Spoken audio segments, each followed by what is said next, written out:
to StAC's 100, the show where we take a look at some of the things happening in the college. Our new chapel is now in full use, and students and hundreds of visitors are loving the building and what it means. The seniors have just left to study for the exams, and the junior exams are right around the corner. But today we meet a man who's passionate about schools, about teaching, and about surprise, wonder and joy.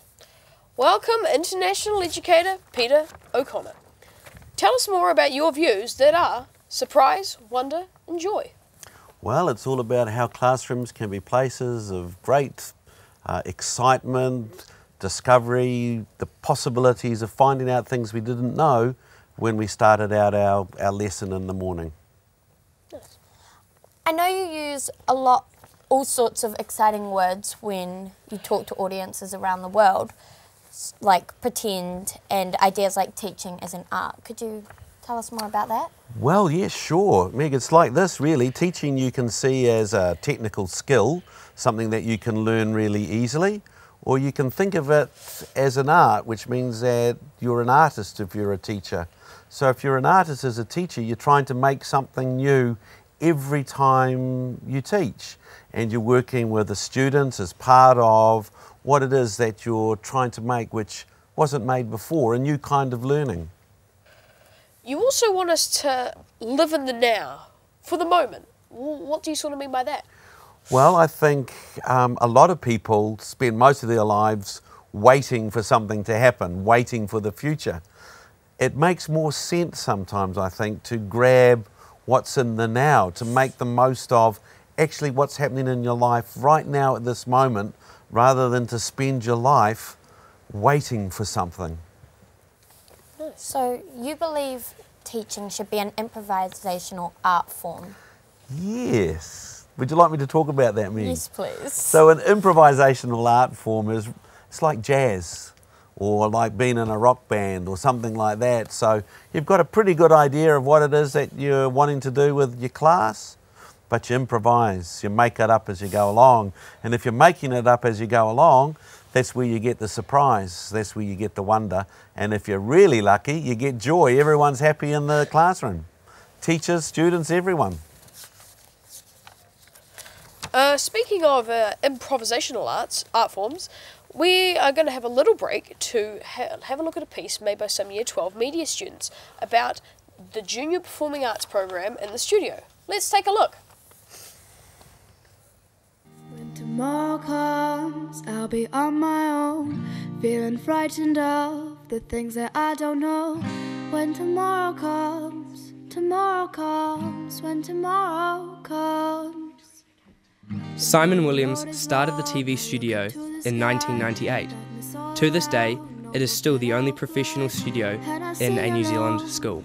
I sing along and I sing along. One of the things I enjoy most is watching a director and a director's assistant working together to create a program. They are in charge of the entire class, and the class will do exactly what the director and DA want when the director and DA want them to do it. Stuck in the dark, but you're my flashlight. You're getting me through the night. The studio is not just for having fun. It teaches life skills like leadership, teamwork and problem solving. Then there's the discipline needed to produce a live show with a group of Year 9 and 10 students who begin with an idea and end with a production. The rain won't stop, 'cause you like the way, you like the way, you like the way. Like Emily, somebody like Lily here, being director and director's assistant, and they command leadership, and it's very interesting that 13-year-olds can do this. It's very, very impressive, and I love to watch it. I think mostly it's brought out leadership, because directing and you got to tell people what to do and organise them all, and also a bit of teamwork, because you've got to work with everyone and make sure everyone knows what they're doing. 'Cause you're my flashlight, 'cause you're my flashlight, 'cause you're my flashlight.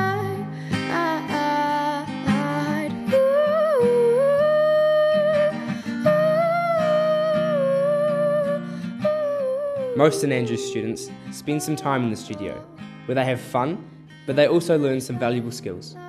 Some are even inspired to work in the media industry.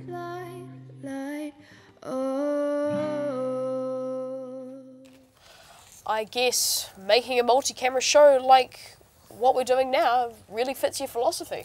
Well, it does really, because what it's about is young people having fun, making things with their teachers who've got real expertise, know what it is that needs to be done, but working in a way, I mean, there could be a little bit of surprise what happens here today. We're not too sure what's going to happen in this interview, are we? And I think that's the real exciting things that you can do in schools.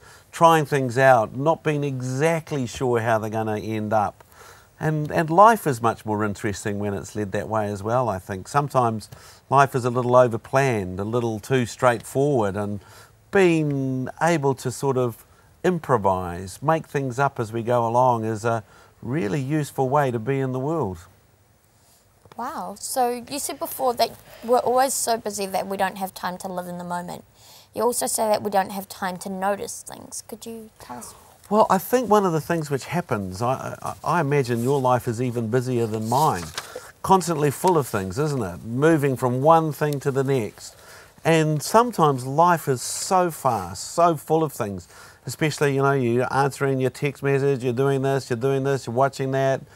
You've got 5 conversations going on your phone, your parents are wanting things, all those sorts of things, that actually you don't have time to really enjoy what's happening right there in front of you in the moment. And sometimes what it means is that you don't notice things.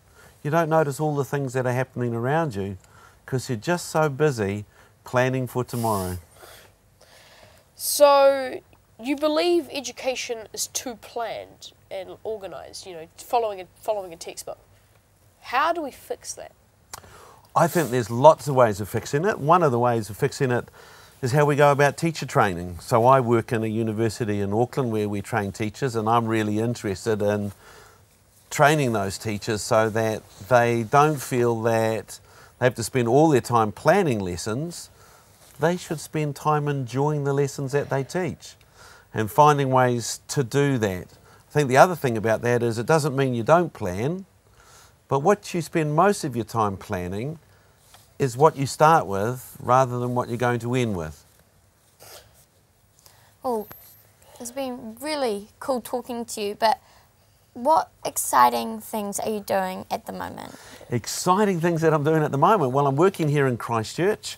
So I'm here with a team called Everyday Theatre, and we're working in intermediate schools in Christchurch, and we're doing a theatre program that looks at the issues around family violence and child abuse.